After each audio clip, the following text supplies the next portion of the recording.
Hi, my name is Kyle Christian Steele, and my mission in life is to help children find and fearlessly move into the power of their unique story. And I do that in a couple of ways. First, through my company called Learn Jelly, and then also through my foundation called the Source Code Before 6 Foundation. Dear Rockstar, you are so lucky. Kyle's here. I'm so lucky. Thank you for coming. Anything for you? Yeah, so I'm sweating. We are like channeling our inner ice cube because it's about, what, 150% humidity right now? Yeah. Whew, it's a day for that. And you know what? I almost had the nerve to text you before I got here, and I said, listen, it's Florida, and I'm a big guy. It's hot. You might want to move this inside. And I said, let me not do that. Because I see the production you have here is bigger than what we originally We did. not be moving inside. You be sweating. Yeah, so we're good. All right, well, I'm so glad you're here. Cool. Last time we had a conversation, our audio was a little poor. We're getting better around here. So that's all right. I want to talk about Learn Jelly, but I want to talk about so much more. Yeah. In terms of, like, talk to us a little bit about, you've told us a little bit about your story growing up and being kind of a creator. And Right. But when you look at the spark for your passion, can you tell us the story of where it started? This is interesting. So I was thinking, I knew you were going to ask me this question. So I woke up this morning and I had to ask myself, am I willing to be vulnerable in this conversation? And if I am, then this is going to be a good conversation. But if I'm not, it's not going to be a good conversation. Well, so fortunately what did you today, decide? that I'm willing to be this way. He's right? going to sweat, guys, and he's going to go vulnerable. So for me to answer that question, I have to start from a messy place. A messy place. A messy place, right? So I grew up in Detroit, Michigan. My parents weren't together. And so when I was born, that's the condition I was born in, right? Father. Was your mom single? Yeah, my mother was single in college. My father was older. I like to tease him. Like he was kind of like robbing the cradle a little bit, but whatever. So it worked out.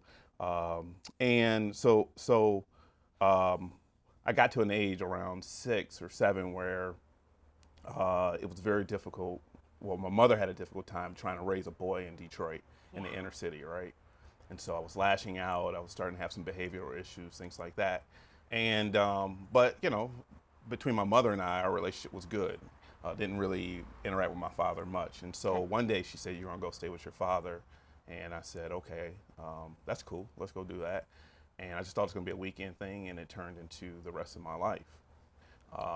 And I never really got an explanation on that. But as a child, how old were you? I was around 6 or 7. So as a child, I felt abandoned, not wanted, and I was trying to explain that, right? And then if we fast forward a little, once I did that move, my father was living with a woman who was not a very nice person. And so at her hands, I had dealt with some very traumatic emotional and physical abuse as a child.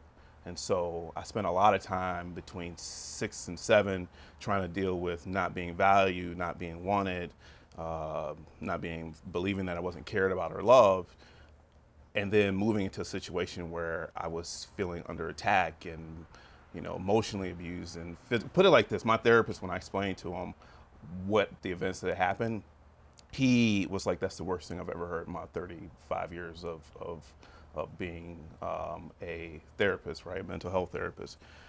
But the interesting thing is that as I moved through life, I carried a lot of that weight continuously with me.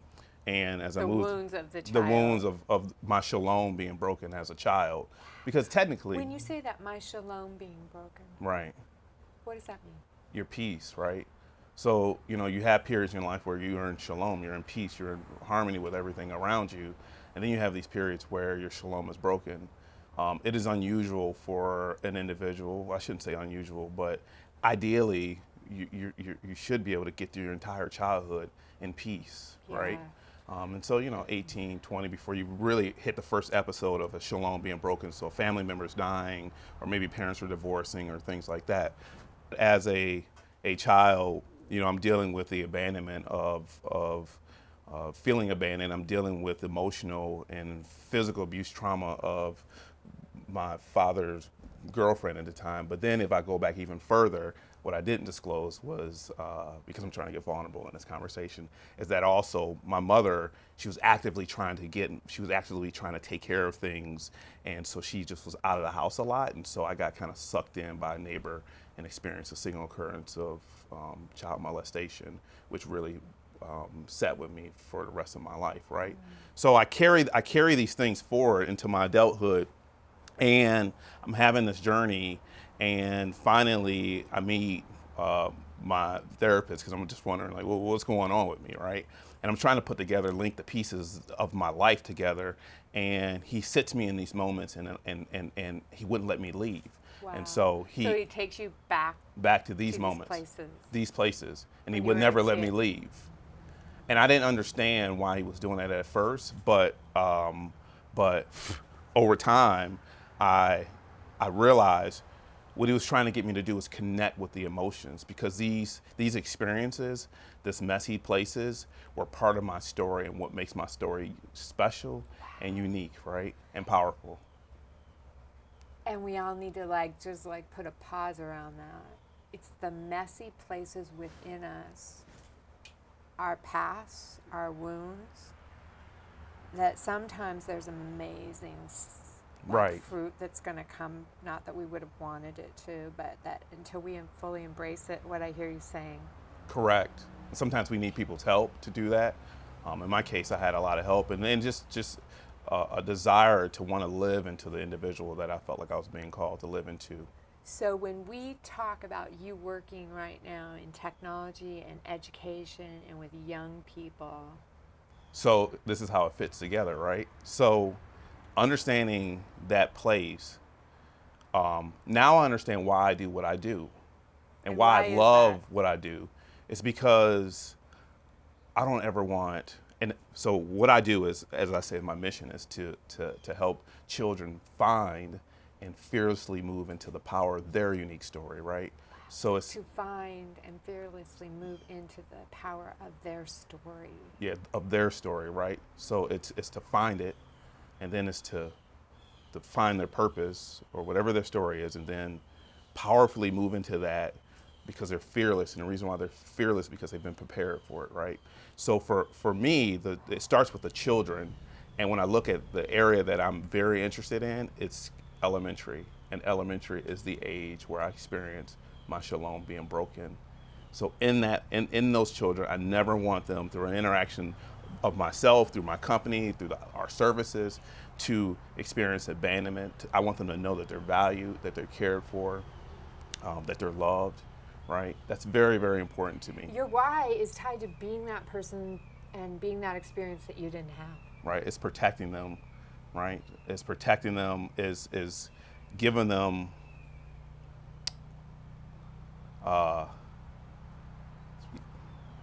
it's just an attempt to protect them and giving them a very unique glimpse of what love should look like and feel like. And so because that is my mission, it now helps me to navigate through the obstacles of starting your own or doing things, and remain at peace with what I do, because I know what I do is very important. So Learn Jelly has been on a journey. Oh yeah, absolutely. It's been on a journey. Today you would describe it as what? And then take us through some of the key moments for you. Okay, so today I would describe it as we provide an online service that helps kids learn academic, life, and vocational concepts through the combined power of stories, art, and coding. Okay. Okay. Stories, art, and coding. Coding, and we specifically only work with elementary children. Okay. That's our sweet spot, and that journey started in the classroom as a volunteer, where I went into a Title I elementary school to try to give of myself. So I was working for myself. Doing another company? Yeah, I was doing another company, and I was getting to a point in my life where I just felt like I wasn't in the right posturing as an individual. Like I was more or less taking from the system, and I wasn't serving the system. Wow. So you had a need to give. I had a need to give, and that need called me into Fern Creek Elementary, where I was like, okay, let me teach these kids who are underserved and underprivileged, who look like me growing up, right? Experiencing from low-income households, 80% of them, 20 to 25% of them are homeless, right? These are children who need to feel loved, need to feel valued, need to feel cared for, and need to see that there's something out there that's great for them, waiting for them, a story that's waiting for them. So when I brought it to the classroom, I said, okay, I'm gonna teach these children coding. I got in there and they just didn't receive it well, right? And they kind of looked at me like, okay, well, what is this coding? Like, I don't understand it. I'm not interested in it. And then it dawned on me, because when I looked at their experience, they were concerned with other issues that they were bringing, as I say, carrying as burdens on their shoulders into the classroom. So as a child was sitting there listening to me, here's what this child was thinking about. What am I going to eat tonight? Am I going to have a home? Am I going to go home and there's going to be, my bags on the street, right, sitting out, and trash in a black trash bag. They had legitimate concerns outside of the classrooms that they were dealing with. Yeah, it wasn't about you. Right. And so I said, okay, we have a problem. I have to figure out a way to do this. And the only way that I knew how to do it was through stories, because everybody wants to tell their story. And so story. Yeah. In your volunteer. Right. It was about the story, right? So it's in the story where this child who feels unheard, unwanted, gets to tell and talk about it, and that story is therapeutic to them. And so they want to tell this story. And so I would say, tell me your story. Let's write it down.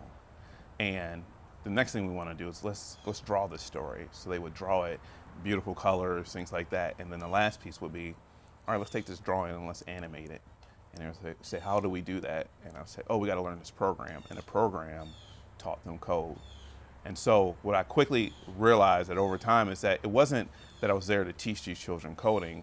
What I was there to do was to help them express something, and in the process learn these skills that they can now use throughout their lives, like, whether it's writing, reading, literacy, which is important at that age, whether it's visualization skills, where they're able to deeply comprehend something because they're able to create these beautiful visual images. So that was a volunteer. That was a volunteer. So what happened in that? How'd that lead to Learn Jelly? So what ended up happening is that we did that for a few years, and then I met with John Rivers just on a whim, and we did a meeting together, and we talked about both companies that I was running, and he said, listen, what you're doing over here, I think it's more in line with what your passion is, and I'll help you get through that process if you choose to go over there. So you had a tech company going on here, and you were doing this work with volunteer, the school. Yeah. And he says to you, like, your passion is over here, and the reason why you're not pursuing this, because in your mind you've equated to earning money as a bad thing. And he was like, listen, this is mission. Missions need to be funded. Okay, so he helped me, and that made me feel safe. And I said, okay, let me do this, because I realized that it was my mission, because when I'm in the classroom, like, I was extremely just poor in terms of trying to figure out what I was going to eat and all those kind of things, and I had all kind of problems. But when I was there, while you're volunteering. While I'm volunteering. You're poor because you're running a startup. Yeah, and I'm volunteering my time. But in that place, I was at my most peaceful in the classroom. And was signaled me that this is where I need to be. This is so important. Like, we know what ignites our soul. We know what we're on earth to do. Right. Because when we do it, we have that oneness. I think it's oneness with God, that it's this, we get ignited, we get excited. Right. There's so much evidence. There's a joy there. Of where we're supposed to be in the world. Right. But John and I were talking about this, that he thinks success is being happy. And that if you would allow yourself to be in those places where you're happy and someone else is getting something, you would find your most successful place in life. Correct. It's the joy, right? It's the joy that you experience. And for me, I was experiencing a joy with letting children, helping them to feel safe, to feel loved, to feel value, and to help them, as I say in the mission, to find and then fearlessly move into the power of their unique story. So there's this moment where you're doing this as a volunteer, and then there's this epiphany. Right. That this is supposed to be bigger. The thing. Okay. Now what? So now what? It's like, okay, let's turn this into a company. John Rivers helped me out to do that, to think through that process, to position ourselves right, and so we started a company, and it was. And you're still broke? No, I'm not. I'm not broke now. But Did you get some money? No, when you're starting it. oh yeah, when I So were you started, no, it was still. because this is Yeah, it important was like for people to know. yeah, it's like okay, this is volunteer. Now we have to charge money for it because the goal was I've been doing this for free. I've been doing it for free. Now I want to eat. Right, and so if you really value what I'm offering you, then I should be able to charge you and you'll pay me for it. And so that was the question, right? Will the schools pay for the service? And so I went in there and I said, okay, pay me $10 per student. And they said yes. It was the easiest sell ever. And I said, okay, cool. So that's what I did. We charged $10 per student. I literally ran 23 classes a week by myself for an hour each class, right? I would do that for a total of 16 weeks, almost killed myself. And we earned a lot of, we earned some money. And So- you validated. And I validated. Right. Value. Right, what the value was. And you watched how the kids were Yeah. impacted, right? Impacted, and also not impacted just emotionally, but just educationally, because for the teachers and the parents, what they were concerned with is their children learning these critical skills, reading literacy, which is the storytelling, the visualization skills, which help them comprehend, the critical thinking, the problem solving skills, and the coding. But the coding was the back end piece, right? The coding wasn't as the most important piece. What they were concerned with is helping their child in this critical stage be able to read, because reading is attached to so many things. If they can't read, they can't, as they move up in grade level, what ends up happening is that reading becomes a part of all learning. And if you can't do that, then the learning stops. Yeah. So, okay, we want to go back to your journey on creating this thing. What's the next key thing that happens? So the next key things that happened is it's like I realized that at the price that we were charging, we couldn't sustain ourselves. So a non-sustainable. They were paying, but they weren't paying enough. Yeah, weren't paying to enough. Make this sustainable. So I had to charge more, right? And so I charged more, and a few dropped off, but most of them stayed. And we went through that process. So we ramped up. I ended up having like 11 employees at one time, and everything is humming along. But there were starting to become problems because, as a in-class program with 11 employees, my mission was for all children to be able to experience this and run a company that's scalable and works. But what was happening is that as we were scaling, the quality of the program decreased because everybody's not going to teach it like me. Yeah. All right. And then the other thing is that the cost was increasing because it's more people, more overhead, right? And so the only way that I didn't know how to get around that problem. And so I went back to John Rivers, and John Rivers is like, well, he's the one who pointed out, he's like, okay, your costs are increasing, the quality's decreasing. My board helped me pivot through that. I picked a board that kind of definitely filled in the holes that I had. So, whether it was Dr. Richard Harshorn, whether it was Kerry Coates, John Rivers, or Pam Bartello over at used to be at Florida Virtual Schools, they helped me walk through that process and got me to see what the problems were and what it should ultimately look like. And so now I bring in my past experience of online platform building, and now I feel comfortable in the area, taking it into an area which was to take that entire classroom experience and put it online and really work hard at taking the emphasis off of the coding, because before the emphasis was on coding, elementary kids and my stakeholders are parents, administrators, and teachers. They're interested in coding, but they're not interested in coding long term because their main goal is reading literacy, right? So, and all your time in there, you figured out we have this assumption of what the pain is right. or our solution is, and right. now you're like, no, this is a reading right. solution. Right. What they're interested in is project-based, cross-curricular solutions that help children improve their reading literacy skills, their critical thinking and problem-solving skills, and then also helps them, at least exposes them to coding, exposes them, right? So they're interested in that. And so that's when the product, I had to change the name because I wanted it away from coding to Learn Jelly. And the emphasis is on helping these children learn academic, life, and vocational concepts, specifically academic concepts that align with what the teachers are trying to teach them. And we take those and turn them into stories, and then we give them to the children, who then read them, draw them, and use very simple code to animate them or to model and simulate them, right? Yeah. And so that became the solution, and we put that out there just to test, and we said, once again, will you pay us money to do this? And we said, okay, if you pay us $10, we'll let you, and we haven't even built a product yet, So we're testing it before we build. Yeah, we just want to see if they buy it, and literally people signed up for it. And today, although the platform still is not built, we said we have about 18,000 students from 43 states and Canada who are part of our system. So, and we're still piloting in classrooms because that's the best way to learn while the system is being built. But so you're piloting what it is in the classroom. Yeah, what it is in the classroom, and then we're going online to recreate that experience. Okay. But we're using the learnings on the ground level to help guide us in what we're building. So in this journey, what was your toughest moment? Number one is like it's getting over the fact that what you thought you were going to do is not what you're going to do. So it's getting out of your own way, right? So that's one of the toughest pieces. It's like, okay, you have this clear vision on what you want to do, and then ultimately you find out it's not changing. You're just unwilling to budget. And it's like if you move your ego and your pride out of that experience, you would not experience as much pain and suffering through the process. And so, do you think you went through more pain and suffering because of your ego? Yeah, I think a lot of that is, you come in as an entrepreneur, you come in with a strong ego and sense of what you're going to do, and then a culture that says, hey, just work harder and work longer hours and make it work, make it work, make it work, make it work. It never tells you, wait, hold on.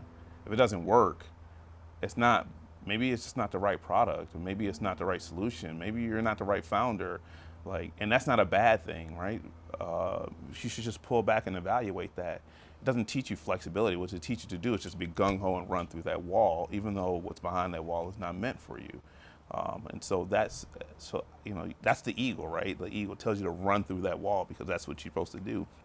And I didn't want to do that. So I had to get out of my way because people were telling me, listen, maybe your ego's in the way, you got an ego problem.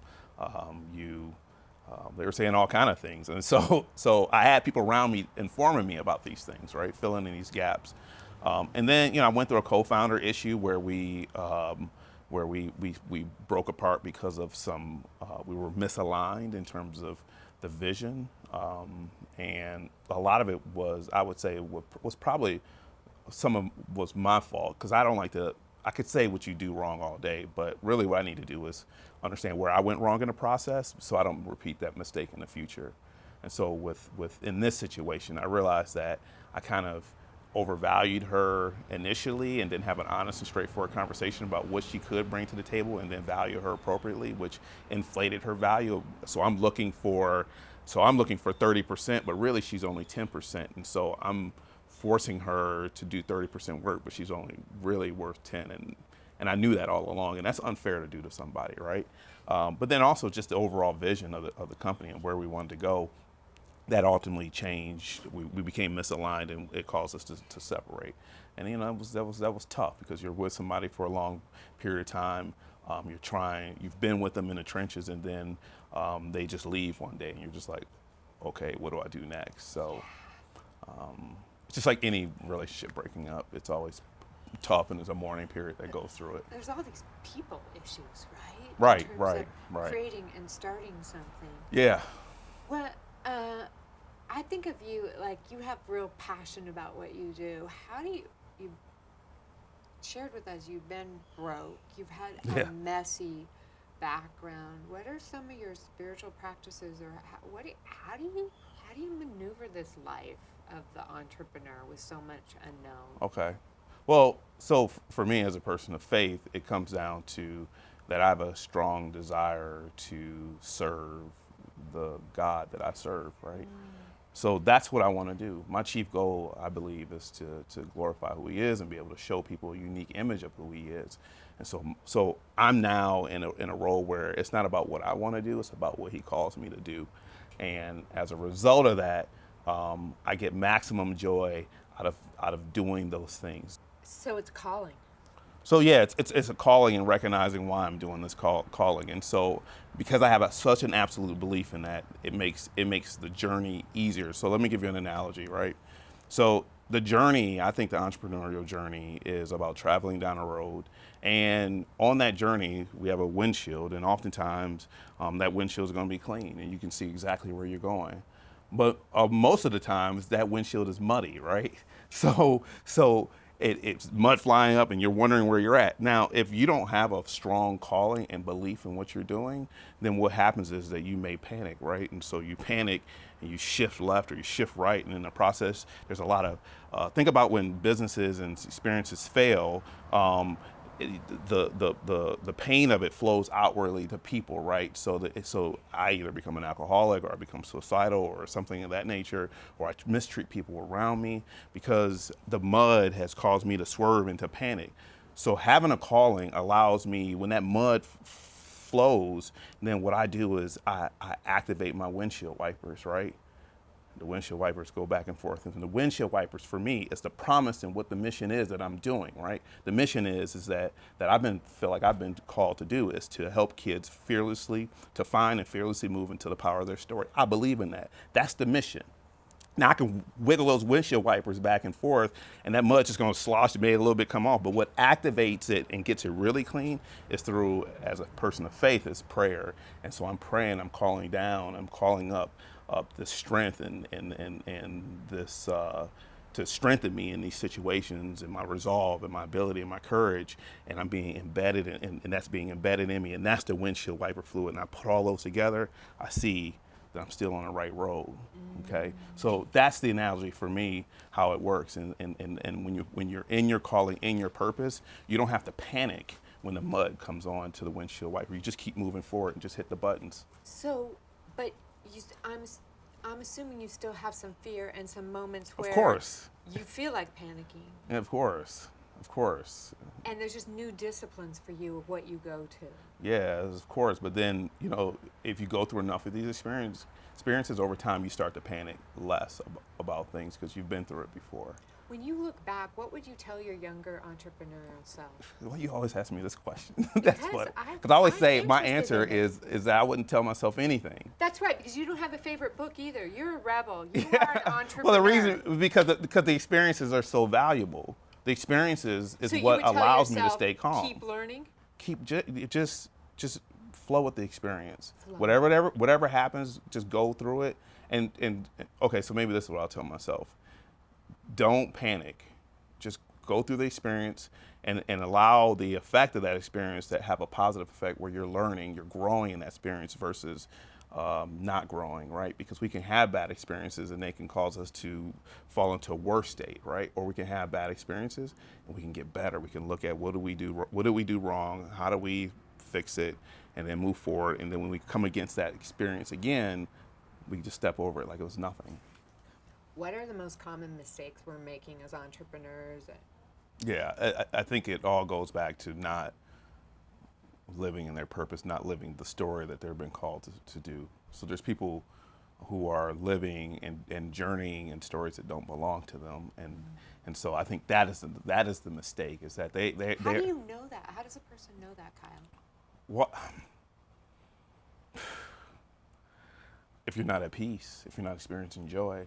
So I experienced, remember, it was going back to the car analogy, when the mud comes on the window, I don't panic because I know that I'm safe and I'm in a place of joy. Remember when I was in the classroom and chaos was going on around me, I was experiencing joy, right? And it was at peace. Yeah, it was tough, but Was that different than when you had your other technology Yes, company? absolutely. So The other technology company, I would go through tough periods and I would stay up late at night, and I would wake up and I would be cranky to people, and I was constantly in a state of just disorder, and I was just like, there's something wrong here. But I thought that was how it's supposed to feel. So we know.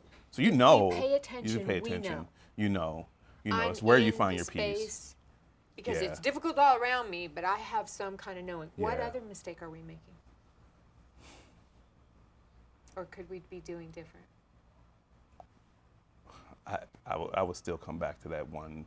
You think that's the whole game? Is trying to understand where it's understanding where your piece is and trying to understand what is your story and your reason, your purpose for being here, and if you spend your time trying to identify that, then you're doing a good thing. You're moving back into what your story is, and once you get there, you will always be successful because you've been given a gift that's unique to you and a story that's unique to you, and only you can do it, and that means that and the world needs it, and that means that you will be successful at it. I so believe this. I so believe this, right? But we don't have enough time in education on self-discovery and self-awareness of the individual. We're so content-focused that the individual gets lost in this journey of answering questions, getting the right answers to other people's questions versus a real clear picture of who am I and what's my work on the planet. Right.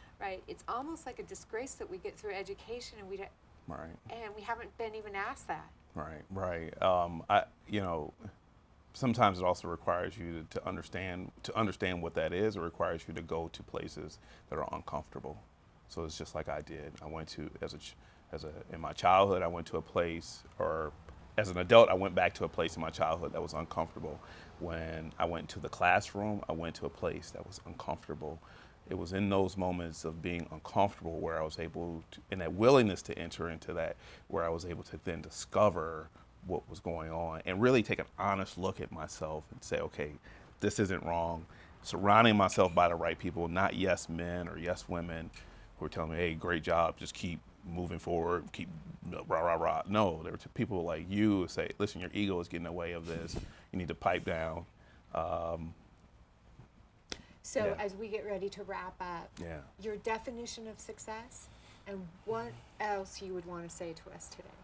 My definition of success is not built, it's living my story, it's serving well. So at the end of the day, when I take my final breath, I want to be able to look back and I want to say, did I help any child find and fearlessly move into the power of their unique story?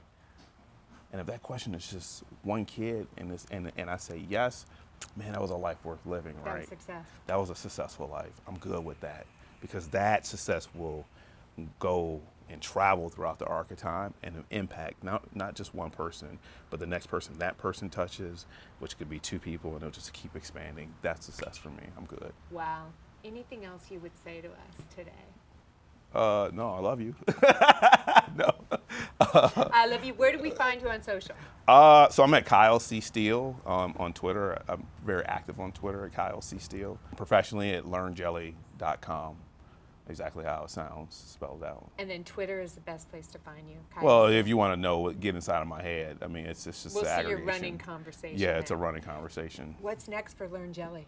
Well, we're starting to really, obviously it's building the platform, and it's like, how do we do that? And so I have a huge partnership that's coming up soon I'm really excited about. So we'll be watching Twitter? Yeah. It's with one of the top science museums in the nation, and also potentially a new science museum who are interested in this work and helping us to not only add credibility to what we're doing, but to give us the resources we need to take it, scale it outward. We'll So want to be in that conversation. that conversation's later. today, matter of fact, at 3 o'clock. Today, well, we'll be lifting you up. Yeah. You know, I thank you today for just bringing us back to this whole thing. We can talk business, we can talk so much, but where you brought us today is who are we and what's our work? And are there signs in our life that we are living our purpose? Yeah. Thank you for that message. You're welcome. You're a rock star. All right, thank you.